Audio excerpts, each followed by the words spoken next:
Olá, seja bem-vindo a mais um vídeo aqui no canal Zona no Ar. Eu sou Lori e hoje eu te apresento um dos casos mais famosos do mundo, o caso Amityville. Mas eu quero trazer mais detalhes que provavelmente você não tenha ouvido falar. Como essa história é bastante conhecida, eu quero trazer também detalhes sobre o próprio autor do crime, sobre a dinâmica familiar, entender o que é real no relato dos Lutz e novos desdobramentos do caso que não tem a ver com o folclore americano e com o que foi centralizado na mídia hollywoodiana. Hoje vamos aprofundar o caso Amityville, diversificando o conteúdo que já é propagado na mídia. Já peço para você deixar o like logo agora no início do vídeo, que me ajuda demais. Se inscreva no canal, ative o sininho de notificações para não perder nenhum conteúdo novo que chega aqui. E feito tudo isso, tá tudo certo? Então, vamos começar!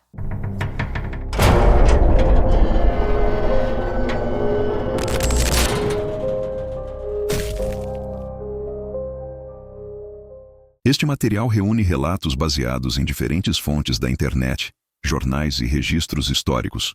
Aborda temas como tragédias, violência e experiências sobrenaturais que podem ser sensíveis para algumas pessoas. Não é recomendado para menores ou quem esteja emocionalmente vulnerável. Nosso objetivo não é o sensacionalismo, mas sim preservar a memória dos fatos, incentivar a reflexão e alertar sobre os perigos reais enfrentados pela sociedade.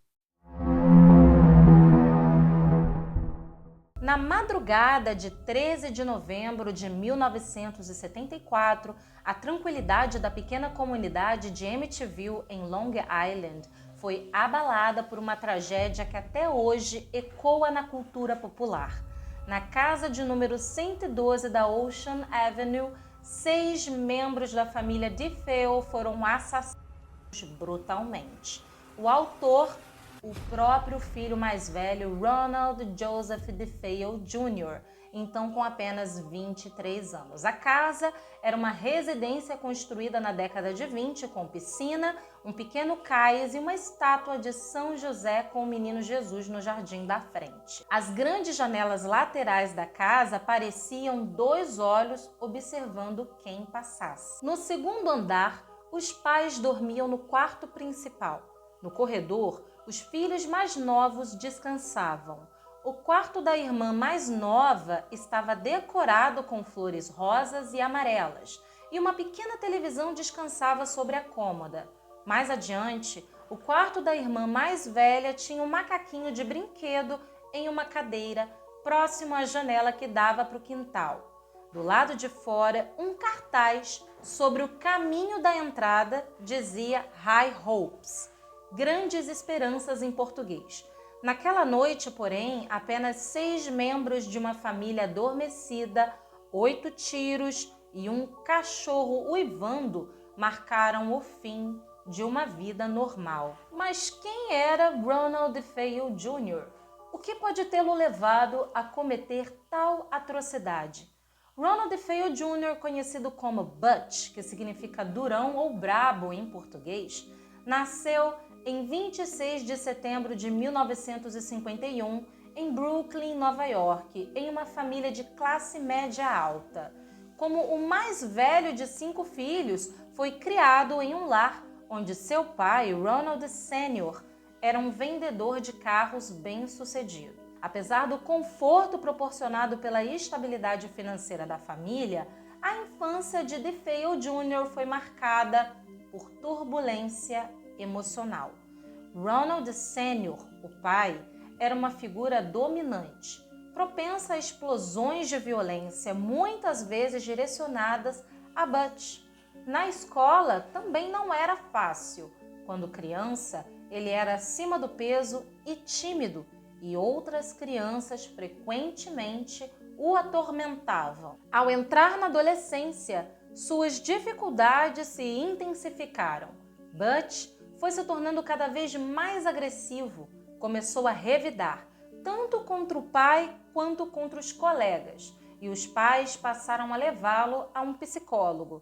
Os problemas psicológicos que o afetavam não foram adequadamente tratados e Ronald DeFeo Jr. insistia que não precisava de ajuda, levando à interrupção das sessões. Em vez disso, os pais tentaram comprar o afeto e obediência de Butch por meio de presentes, incluindo mesada significativa e coisas caras, como uma lancha, por exemplo. No entanto, isso apenas facilitou seu uso de drogas e comportamento antissocial. Aos 17 anos, Butch já usava LSD e heroína regularmente, gastando a maior parte de sua mesada com drogas e bebidas alcoólicas, e foi expulso da escola devido à violência contra outros alunos. Os DeFeo não sabiam mais o que fazer. Punir Butch não funcionava e ele se recusava a buscar ajuda. Ronald Sr., o pai, arranjou um emprego para o filho na concessionária, dando-lhe uma mesada semanal independentemente dele desempenhar bem ou mal suas funções. Butch então usava esse dinheiro para comprar mais álcool, drogas e armas. Apesar de ter um emprego fixo, dinheiro suficiente e liberdade para fazer o que quisesse, a situação de Ronald Butch DeFeo Jr. só piorava. Ele ganhou reputação por se embebedar e iniciar brigas, e em uma ocasião tentou atacar o pai com uma espingarda enquanto os pais discutiam. Em uma entrevista de 1974 ao The New York Times, a amiga de Butch, Jackie Hales, disse que ele fazia parte de um grupo que bebia e depois se metia em confusão, mas no dia seguinte pedia desculpas.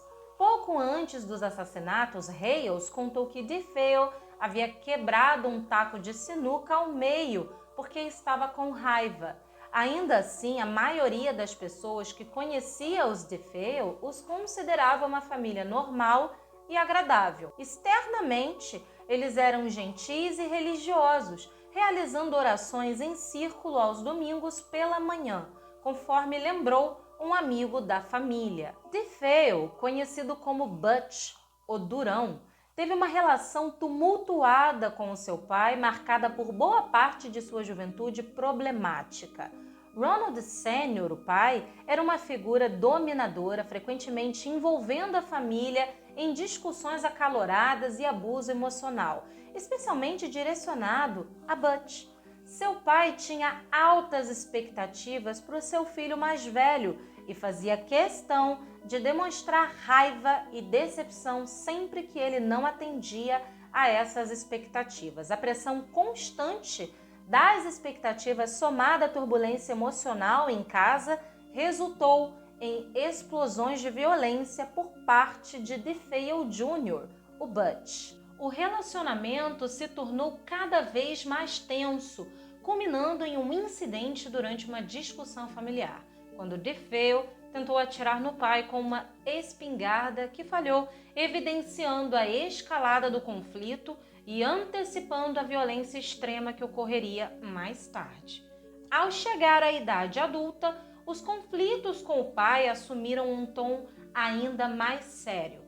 Irritado com o que percebia como um salário insuficiente da concessionária familiar, DeFeo planejou desviar fundos, criando ainda mais tensão. Ronald Sr. começou a suspeitar do envolvimento do filho em atividades desonestas, levando a confrontos onde DeFeo ameaçava violência contra o pai.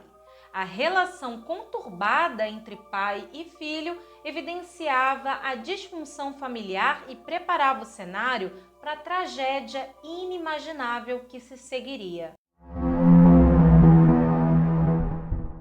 Em 1973, os DeFeo instalaram uma estátua de São José, o santo padroeiro das famílias e dos pais, segurando o bebê Jesus em seu jardim da frente. Mais ou menos na mesma época, Butch distribuiu miniaturas do mesmo santo para os seus colegas de trabalho, dizendo: "Nada pode acontecer com você enquanto você usar isso." Então, em outubro de 1974, Butch foi encarregado pela concessionária da família de depositar aproximadamente $20 mil no banco, Mas Butch, sempre insatisfeito, sentia que não ganhava o suficiente e planejou, junto a um amigo, simular um roubo para ficar com o dinheiro. Seu plano logo desmoronou quando a polícia chegou à concessionária para interrogá-lo. Ele se recusou a cooperar com as autoridades e Ronald Sr. então interrogou o filho sobre seu possível envolvimento no roubo. A conversa terminou com Butch ameaçando matar o pai. Nas primeiras horas de 13 de novembro de 1974, Ronald DeFeo Jr. caminhou pela casa da família armado com um rifle Marlin calibre 35. O primeiro quarto que entrou foi o dos pais e ele os matou fatalmente. Em seguida, entrou nos quartos dos 4 irmãos e assassinou Dawn, de 18 anos, Ellison, de 13, Mark, de 12 e John Matthew, de 9 anos. Depois, ele tomou banho, escondeu suas roupas ensanguentadas e a arma em uma fronha e saiu para o trabalho, descartando as evidências em um bueiro no caminho. Naquele dia, no trabalho, DeFeo fez várias ligações para a casa da família, fingindo surpresa de que seu pai não havia aparecido. À tarde, ele saiu do trabalho para encontrar amigos, ainda ligando para a casa dos DeFeo sem obter resposta. Mais tarde à noite, após deixar o grupo para verificar seus parentes, DeFeo alegou ter encontrado sua família assassinada. Foi quando lá para 6h30 da noite a tragédia se tornou conhecida. Ronald Butch DeFeo Jr., o filho mais velho, correu até um bar a cerca de 800 metros da residência e contou aos amigos que encontrara seus pais mortos. Ele os conduziu de volta à casa e um dos presentes, Joey Westwit, ligou para a polícia de Suffolk. Dentro da casa, Ronald Sr., Louise, Mark, John, Ellison e Dawn foram encontrados deitados em suas camas, de bruços, cobertos pelos lençóis. Todos haviam sido mortos a tiros. Uma vizinha de 12 anos relatou que acordou por volta das 3 da manhã com o som do cachorro da família. Durante a investigação que se seguiu, DeFeo inventou várias histórias sobre o que havia acontecido no dia dos assassinatos de Amityville. Primeiro, ele afirmou que o assassino era um contratado da máfia e seu nome era Louis Falini. Então Ronald foi levado até a delegacia local. Os policiais o escoltaram para sua própria proteção, afinal, ele disse que a morte de seus familiares haviam sido encomendadas pela máfia. Mas a polícia rapidamente descobriu que Falini estava fora da cidade na época e que não poderia ter matado os DeFeo. No dia seguinte, questionado pela polícia, Ronald confessou, alegando mais tarde que ouvia vozes em sua cabeça que o obrigavam a matar sua família. A história macabra se espalhou rapidamente, com rumores pelo país de que DeFeo era atormentado por demônios. Quando outra família, George e Kathy Lutz, e seus 3 filhos, mudou-se para a casa cerca de um ano depois, eles perpetuaram a história, alegando que a casa era assombrada por espíritos malignos. Guardem essa informação que eu vou detalhar lá na frente. Quase 2 anos após o crime, em 14 de outubro de 1975, teve início o julgamento de Ronald DeFeo Butch Jr. Sua defesa, conduzida pelo advogado William Weber, baseou-se na alegação de insanidade mental. De acordo com o próprio DeFeo, todas as noites, por volta das 3h15 da madrugada, o mesmo horário em que ocorreram os assassinatos, ele era despertado por uma voz demoníaca que o ordenava repetidamente: mate sua família. O acusado afirmou ter resistido a esses comandos por um tempo, até que em determinado dia não conseguiu mais conter o impulso e atendeu ao chamado macabro. A tese de insanidade foi sustentada pelo psiquiatra de defesa Dr. Daniel Schwartz. A acusação, liderada pelo promotor Gerard Sullivan, rejeitou a ideia de insanidade e argumentou que o Ronald estava plenamente consciente de seus atos. O psiquiatra da acusação, Dr. Harold Zolan, diagnosticou o réu com transtorno de personalidade antissocial, vulgo psicopata, e afirmou que ele sabia exatamente o que fazia e compreendia a gravidade do crime. O comportamento de Ronald após o assassinato, como tomar banho, trocar de roupa, ir trabalhar novamente e tentar encenar a descoberta dos corpos, reforçou a ideia de premeditação. Os peritos estimaram que as mortes ocorreram entre 2 e 4 da madrugada. Essa estimativa foi baseada na temperatura dos corpos, rigidez cadavérica e tempo de digestão do jantar, que ainda estava parcialmente no estômago das vítimas, ou seja, o horário batia parcialmente com o que Ronald dizia, né? Umas 3h15 da madrugada, mas já era uma contradição de sua primeira versão, onde ele teria saído para trabalhar, teria retornado às 6h30 da noite, horário em que chegou no bar. Também haviam contradições dentro da própria cena do crime. Ele confirmou que o rifle não tinha silenciador, o que não batia com o posicionamento dos corpos, gerando dúvidas na investigação. Os pais, os 2 irmãos e 2 irmãs, estavam deitados de barriga para baixo, cada um em sua cama, sem sinal de luta aparente, fuga ou tentativa de se esconder. Isso é altamente improvável se os assassinatos tivessem ocorrido em sequência, com um rifle barulhento como o que ele usou, já que o primeiro disparo teria acordado os demais. No entanto, todos permaneceram deitados na cama num sono profundo. A polícia questionou se todos estavam sedados, o que também não foi comprovado. Não foi encontrado vestígio de sedativos ou drogas nas vítimas em exames toxicológicos, nem marcas de agulhas na pele foram encontradas. Mas o Dr. Edelman, um perito médico-legista ou patologista que foi consultado durante a investigação dos assassinatos de Amityville, sugeriu a tese de administração por via oral misturado à comida. Também foi levantado se houve mais de uma pessoa executando os crimes simultaneamente, como um comparsa ou alguém dentro da residência que o teria ajudado, já que o intervalo das mortes parecia curto demais. Foi a partir dessas inconsistências que surgiram lendas assustadoras sobre o caso, de que uma possível presença demoníaca teria se manifestado em Ronald, o que foi utilizado no próprio filme Horror em Amityville de 1979. Porém, o The Washington Post informou que Ronald teria mencionado à polícia que drogou a família com barbitúricos para impedir que acordassem com o som dos tiros, o que explicaria muita coisa.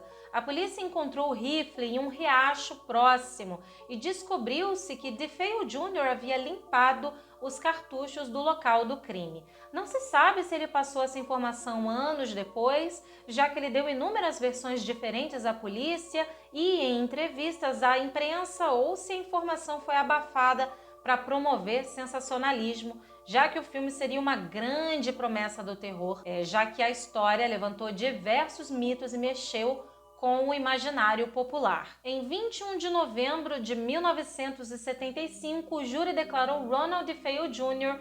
culpado de 6 acusações de homicídio em segundo grau.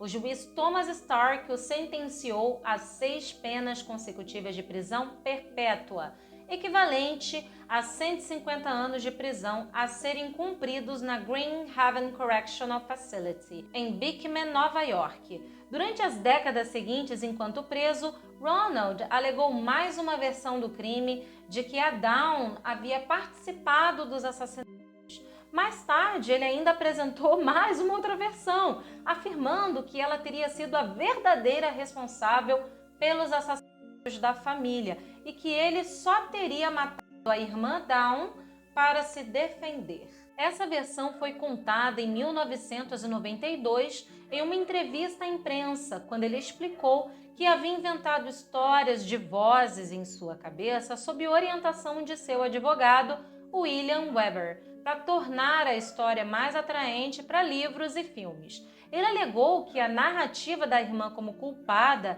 era uma forma de tentar buscar um novo julgamento, alegando que o desejo de lucro com filmes e livros teria comprometido seu julgamento original. A versão de Dawn como culpada surgiu apenas décadas depois, em entrevistas em que DeFeo tentava justificar ou alterar a narrativa para possíveis vantagens legais ou financeiras, mas essa alegação nunca teve base legal nem evidências, o que pode ser mais uma das mentiras contadas por Ronald, apesar de explicar o tempo e as posições dos corpos na cama. Todos os pedidos de apelação e liberdade condicional foram negados. Em decorrência do terrível assassinato, Butch perdeu o direito de herdar a casa de sua família e, apesar da residência ter sido palco de um crime chocante, não demorou muito para que fosse colocado à venda por um valor muito abaixo do mercado. Foi então que surgiram os Lutz. O casal George e Kathy Lutz adquiriu a antiga mansão dos DeFeo pela pechincha de $80 mil e se mudaram para lá com seus filhos em dezembro de 1975, 13 meses após o crime. Contudo, a estadia da família na casa não durou muito. De acordo com relatos da família, estranhos acontecimentos começaram a surgir. Móveis se moviam sozinhos. Cruzes penduradas nas paredes insistiam em ficar de cabeça para baixo. E barulhos e batidas constantes no assoalho eram ouvidos. George Lutz comentou que durante sua estadia, algo o acordava sempre por volta das 3h15 da madrugada, exatamente o horário em que a família DeFeo teria sido assassinada. Após 28 dias de horror, em janeiro de 1976, os Lutz deixaram a residência e todos os seus pertences, alegando que uma presença maligna intensa os havia expulsado. A narrativa dos Lutz, somada às declarações de Butch sobre vozes demoníacas em sua mente e ao fato perturbador de que os corpos da família DeFeo foram encontrados cada um em sua cama, de bruços, sem sinais de luta e sem vestígios de sedativos, ajudou a consolidar a atmosfera paranormal que cerca o caso. A história de Amityville transcende um simples crime. Desde então, o caso se tornou um verdadeiro fenômeno cultural, sendo explorado por estudiosos do paranormal que queriam investigar a suposta presença de forças malignas na casa, jornalistas que queriam transformar o massacre em reportagens sensacionalistas, escritores como Jay Anson, que buscaram imortalizar a história em livros best-sellers, e produtores de cinema que adaptaram a narrativa para filmes de terror que alcançaram o sucesso mundial. O caso simplesmente explodiu no mundo e Amityville passou a ser um dos lugares turísticos mais desejados pelos curiosos. Um desses estudiosos paranormais era Ed e Lorraine Warren. Ed carregava um cartão de visitas que dizia simplesmente demonologista, enquanto Lorraine afirmava ter habilidades clarividentes. A conexão dos Warren com Amityville surgiu após os Lutz deixarem a casa. Uma equipe de televisão local convidou os Warren para uma sessão espírita televisionada em março de 76. Outros investigadores presentes não relataram nada de incomum. Lorraine Warren, entretanto, alegou ter sentido um mal absoluto, dizendo a Scott: "Espero que isso seja o mais próximo do inferno que eu jamais estarei." Também passou a circular na mídia uma foto que teria sido tirada durante as investigações paranormais dos Warren. A imagem mostra o que parece ser um menino pequeno com olhos brilhantes espiando no segundo andar da casa. A fotografia foi capturada usando uma câmera automática com filme infravermelho programada para tirar fotos continuamente durante a noite, enquanto a equipe conduzia sessões espíritas e experimentos. A foto rapidamente se tornou lendária, sendo frequentemente citada como uma prova de que espíritos assombravam a casa de Amityville e que o menino seria o fantasma de John DeFeo, o irmão mais novo de Ronald. Agora senta que lá vem história, e essa história vai te deixar incrivelmente surpreso. O advogado de Ronald, William Weber, enfrentava um caso extremamente complexo. Butch DeFeo era réu confesso. Percebendo as limitações da defesa pela insanidade, Weber optou por explorar uma abordagem paralela, o sobrenatural. Ele sabia que não poderia se expor diretamente ao criar uma narrativa paranormal. Precisava que a ideia da casa assombrada parecesse surgir de terceiros, para não ser ridicularizado ou considerado insano pelo público e pelo judiciário. Foi então que os Lutz entraram na história. Comprando a casa pouco tempo após o massacre, eles geraram a atenção da mídia, já que o crime tinha repercutido nacionalmente. Antes da mudança, contrataram um padre para abençoar a residência, atiçando ainda mais a curiosidade da imprensa e dos vizinhos. Depois disso, começaram a relatar fenômenos sobrenaturais que rapidamente chegaram à mídia, dando início à lenda da Casa do Horror de Amityville. O que Weber não esperava era que a tese de defesa se tornasse um fenômeno cultural duradouro. Décadas depois, filmes, livros e séries ainda exploram a história da casa e os supostos eventos paranormais. O livro de Jay Anson, publicado em 1977, vendeu mais de 3 milhões de cópias e a marca Amityville se transformou em um ícone do terror. Desesperados para contar sua história, os Lutz logo tiveram grande repercussão na mídia. Em 1977, os relatos da família foram publicados no livro Horror em Amityville, de Jay Anson, que rapidamente se tornou um best-seller. A partir daí, os assassinatos cometidos por Butch passaram a ser interpretados sob um novo prisma. Entidades malignas teriam possuído o rapaz, levando-o a cometer os crimes. No entanto, o que muitos desconhecem é que essa narrativa fantasmagórica foi criada pelo advogado de defesa de Ronald DeFeo Jr., o Dr. William Weber, enquanto ele tomava vinho com George e Kathy Lutz após um jantar com um casal de amigos. E para completar, em um depoimento tardio de Ronald Butch DeFeo Jr., no final dos anos 2000, Butch apresentou aquela versão em que envolvia a irmã dele e deu mais detalhes sobre o crime. Segundo ele, Dawn, sua irmã de 18 anos, teria planejado matar os pais por estar irritada com a proibição de encontrar um namorado.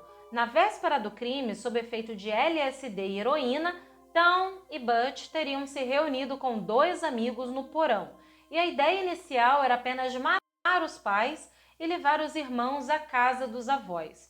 Durante o massacre, os amigos fugiram e Dawn teria então matado as crianças restantes para eliminar testemunhas. Segundo Butch, ela forçou Mark e John a deitarem de bruços antes de atirar e matou Allison com um tiro no rosto. Ao retornar e ver os irmãos mortos, Butch e Dawn discutiram e durante a luta pelo rifle, Dawn desmaiou e Butch a colocou na cama de bruços e então disparou contra ela. A perícia encontrou vestígios de pólvora na camisola de Dawn, o que indica que ela de fato disparou uma arma de fogo e também explicaria o fato de todos estarem deitados de bruços ali na cama. Apesar disso, essa linha de investigação nunca avançou e o caso não foi reaberto. Os supostos cúmplices não puderam ser contatados, um já falecera e o outro entrou em um programa de proteção a testemunhas. A franquia Horror em Amityville começou a tomar forma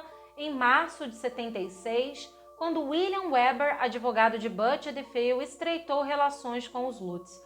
O contato surgiu porque o Weber estava procurando maneiras de ajudar na defesa de seu cliente e também de controlar a narrativa em torno do caso. A família Lutz, por sua vez, estava prestes a comprar a casa da 112 Ocean Avenue, pouco tempo depois do massacre, e o Weber percebeu uma oportunidade de criar a narrativa de que a casa era assombrada, o que poderia desviar parte da atenção da culpabilidade de DeFeo e gerar interesse midiático. Assim, a relação entre o Weber e os Lutz foi mais profissional e estratégica.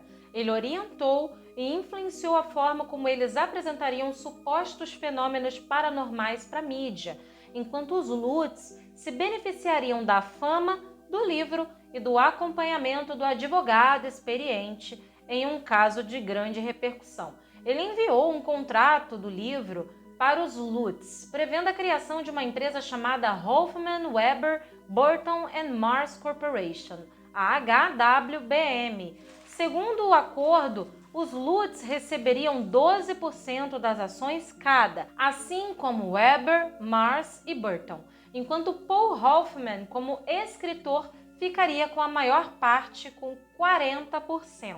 No entanto, os Lutz decidiram não prosseguir com o acordo com Weber, alegando que ele queria impor condições desfavoráveis. Optaram então por assinar contrato com o autor Jay Anson, que ofereceu uma divisão mais vantajosa de 50%, tornando o negócio mais lucrativo.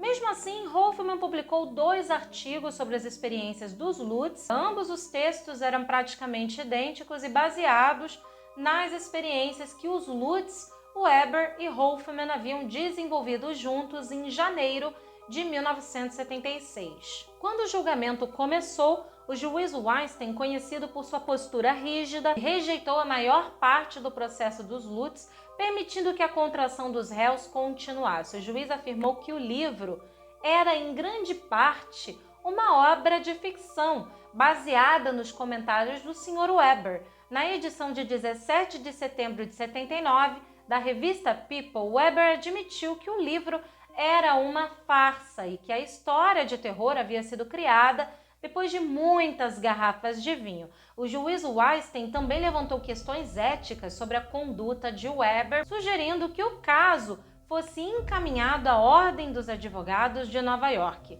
Porém, não se sabe se isso prosseguiu. No dia seguinte, a contração foi resolvida e o caso foi encerrado. Não se sabe ao certo o que aconteceu com o advogado de Ronald, o Dr. Weber, após os escândalos sobre a farsa. Mas é possível que ele continuou atuando como advogado, mas ficou marcado para sempre como um homem mentiroso e interesseiro, não conseguindo provavelmente outros casos de grande destaque como o de Ronald DeFeo Jr. Enfrentou processos e passou a acusar a família Lutz de ter aumentado sozinha as histórias demoníacas sobre a casa. Não há evidências confiáveis de que o Dr. William Weber tenha sido multado ou punido formalmente pela Ordem dos Advogados nos Estados Unidos. Sua atuação na farsa de Amityville ocorreu fora do processo judicial, na esfera da mídia e na criação da narrativa sobrenatural que envolvia os Lutz. Nos Estados Unidos, eu acredito que regras de ética focam principalmente em conduta diante de juízes, tribunais e clientes. Como Weber não tentou enganar diretamente um juiz ou manipular a sentença, não houve base legal sólida para a punição. Ele faleceu em 29 de março de 2020, mas as causas não foram divulgadas. Eu acho que isso aqui no Brasil talvez teria sido diferente. Um advogado participando da criação de uma narrativa sobrenatural ou sensacionalista para benefício de um cliente fora do tribunal, mas na mídia, ele ainda poderia enfrentar consequências sérias, mesmo sem estar em um processo judicial. Ele poderia ser acusado de violação ética, danos materiais e morais com relação ao lucro indevido com publicação de livros, produção de filmes, etc. Poderia também por falsidade ideológica na presença de documentos e declarações falsas, fraude na presença de lucro mediante boatos e mentiras. Dependendo do caso, isso poderia levar à suspensão, censura ou até exclusão da OAB. Já pensou? Deixa aí nos comentários o que você acha sobre a conduta do Dr. Weber. Depois de fugirem da casa em janeiro de 1976 e venderem os direitos de sua história, George e Kathy Lutz tornaram-se figuras centrais no fenômeno cultural Amityville. No entanto, conforme as contradições e disputas legais vieram à tona, o casal enfrentou anos de descrédito público, problemas financeiros e batalhas judiciais. George e Kathy Lutz se mudaram para San Diego, Califórnia, e mantiveram a versão de que acreditavam no que viveram, mesmo que outros não acreditassem. Eles participaram de programas de TV e documentários defendendo sua experiência até a morte, apesar de afirmarem que não lucraram tanto quanto o público imaginava. Enfrentaram dificuldades financeiras e problemas de imagem por toda a vida. Kathy faleceu em 2004 e George em 2006, ambos mantendo o relato de que algo realmente sobrenatural havia ocorrido, embora admitissem que o livro e o filme exageraram certos elementos. Os 3 filhos de Kathy, especialmente Daniel e Christopher, também sofreram com a fama. Em entrevistas e no documentário My Amityville Horror de 2012, Daniel Lutz afirmou que o padrasto George era obcecado por ocultismo e manipulava a família, sugerindo que os eventos podem ter sido psicológicos e não sobrenaturais. DeFeo deu várias entrevistas onde parecia alternar entre arrependimento e frieza total. Ele se casou 2 vezes enquanto estava preso, mas ambos os casamentos terminaram rapidamente. Continuou a receber cartas de curiosos e fãs do caso Amityville até os últimos anos de vida. Em suas últimas entrevistas por volta de 2015, ele demonstrava ressentimento com a família Lutz e com os filmes, dizendo que lucraram com a tragédia dele e chamando tudo de piada. Morreu em 12 de março de 2021, aos 69 anos de idade. Ele estava preso no Albany Correctional Facility, em Albany, no estado de Nova York, onde cumpria 6 penas consecutivas de prisão perpétua pelos assassinatos. A causa oficial de sua morte nunca foi divulgada. A casa de Amityville passou por várias reformas e diversas trocas de proprietários. O número da casa foi alterado de 112 Ocean Avenue para o número 108, para afastar turistas e curiosos. As famosas janelas em formato de olhos do sótão, um dos ícones do filme, foram modificadas para janelas retangulares comuns. Nenhum dos moradores posteriores relatou qualquer atividade paranormal. Em 2017, ela foi vendida novamente por $605 mil, segundo registros imobiliários do condado de Suffolk. Hoje a casa continua sendo uma residência privada, com novos donos que evitam exposição pública. Ela é bem mantida, pintada de branco, com um jardim impecável. Nos Estados Unidos, a privacidade das residências privadas é protegida por uma combinação de leis federais, estaduais e municipais. Isso significa que mesmo que uma casa tenha se tornado famosa por crimes ou histórias de terror, como a casa de Amityville, os proprietários têm direitos legais sobre sua propriedade. Qualquer tentativa de entrar na residência sem permissão é considerada invasão de domicílio, sujeita a prisão, multas e processos civis. Além da proteção contra a invasão física, os moradores têm o direito à tranquilidade, que impede que curiosos, jornalistas ou turistas perturbem o dia a dia da residência. Isso inclui fotografias, filmagens ou qualquer atividade que interfira na vida cotidiana dos residentes. A lei também protege os moradores contra a exploração comercial não autorizada. Isso significa que o uso da casa em livros, filmes, documentários ou redes sociais sem consentimento pode ser considerado violação de privacidade ou direito de propriedade. Essa proteção é ainda mais importante em casos de casas famosas, como a de Amityville, onde o interesse público e a fama podem gerar tentativas de exploração midiática. Para se proteger, os proprietários muitas vezes adotam medidas preventivas, como mudar o número da casa, instalar cercas e portões e colocar placas de propriedade privada ou não ultrapasse. Essas medidas ajudam a reforçar os direitos legais e reduzir a intrusão de curiosos. No caso de Amityville, essas leis e medidas permitiram que os novos moradores vivessem de forma relativamente tranquila, mesmo décadas após a notoriedade do massacre e da farsa envolvendo os Lutz. O massacre da família DeFeo marcou o início de uma das histórias criminais mais conhecidas dos Estados Unidos. A brutalidade do crime por si só chocou Amityville e chamou a atenção nacional e internacional. Mas o que realmente transformou o episódio em mito foi a narrativa que se seguiu. As alegações de atividade sobrenatural capturaram a imaginação do público e deram início a uma lenda que se expandiria para livros, filmes e programas de TV. O caso rapidamente se tornou uma oportunidade cultural e a história de Amityville se tornou um terreno fértil para explorar o medo e o mistério. O público, sedento por histórias, abraçou a ideia de uma casa mal assombrada e a narrativa se consolidou como parte do folclore norte-americano. Apesar da farsa, a história continua a despertar interesse e a aguçar a curiosidade. Muitos ainda querem saber se a casa é de fato assombrada. Me conta aí nos comentários se você acredita que cientistas e estudiosos do paranormal ainda conseguem novas provas sobre a existência de espíritos nessa casa, já que os Lutz nunca negaram os fenômenos ocorridos. Aproveite também e compartilhe essa história com quem curte aí crimes e mistérios. Desde já agradeço sua companhia até aqui, fiquem bem e até o próximo vídeo.